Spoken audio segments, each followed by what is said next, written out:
दंडवत प्रणाम। आज आपण आलेलो आहोत श्री क्षेत्र निफाड येथे। येथे कसे यावे हे आम्ही तुम्हाला सांगणार आहोत। आपण बघत आहोत हा पिंपळगाव बसवंतकडून निफाडमध्ये येणारा मार्ग आहे। तर माझ्या मागे जो रस्ता बघत आहात तो निफाड शहरापासून पिंपळगावकडे जाणारा मार्ग आहे। निफाड शहराच्या बस स्टँडपासून पिंपळगाव बसवंतकडे जाताना साधारणतः 1 ते 1.5 किलोमीटर अंतरावर हे स्थान आहे। हा रस्ता मंदिराकडे जात आहे आणि आता आपण ज्या सर्व्हिस रोडने चाललेलो आहोत हा हायवे शेजारीच आहे आणि याच्या बाजूलाच हे स्थान आहे।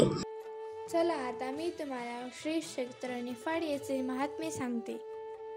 सर्वज्ञ श्री चक्रधर स्वामी आपल्या महाराष्ट्रात परिभ्रमण कालखंडात आडगाव सुखेना येथून निफाड येथे विनिता कादवा नदीच्या संगमावरील कोकणाई मंदिरात काही वेळ विसावले।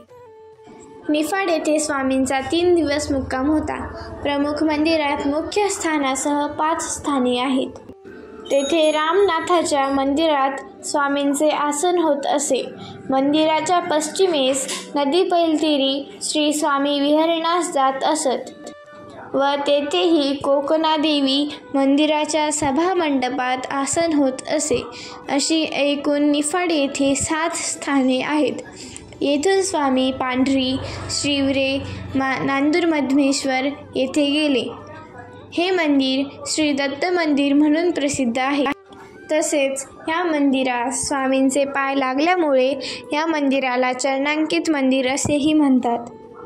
कवीश्वर कुलाचार्य कारंजेकर कुलांतर्गत महंत श्री चिरडे बाबा यांच्या पिढीतील हे मंदिर आहे। 1983 साली या मंदिराचा सार्वजनिक न्यास नोंदणी करून ट्रस्ट करण्यात आला। आज महंत श्री चिरडे बाबा या मंदिराचे व्यवस्थापन पाहतात। या मंदिराचा आतील भाग खूप मनमोहक व सुंदर आहे। या मंदिराच्या आतील भागात चित्रकाराने अतिशय सुंदर चित्रकलेची कला दाखवली आहे। त्यामध्ये विशेषतः श्री कृष्ण सुदामाचेही चित्र रेखाटले आहे। तुम्ही निफाडला कधी आलाच तर इथे सहकुटुंब सहपरिवार भेट द्यायला विसरू नका। हिवाळ्यात तर निफाडला नाशिकचे महाबळेश्वरही म्हणतात। तुम्ही इथे सहकुटुंब सहपरिवार भेट द्यायला विसरू नका आणि अशाच नवनवीन व्हिडिओंसाठी व्हिडिओला लाईक, शेअर आणि चॅनलला सबस्क्राईब करायला विसरू नका। आपण लवकरच 1000 सबस्क्रायबर जवळ पोचणार आहोत। यासाठी तुमच्या सबस्क्राईब करण्याची खूप जास्त गरज आहे। धन्यवाद।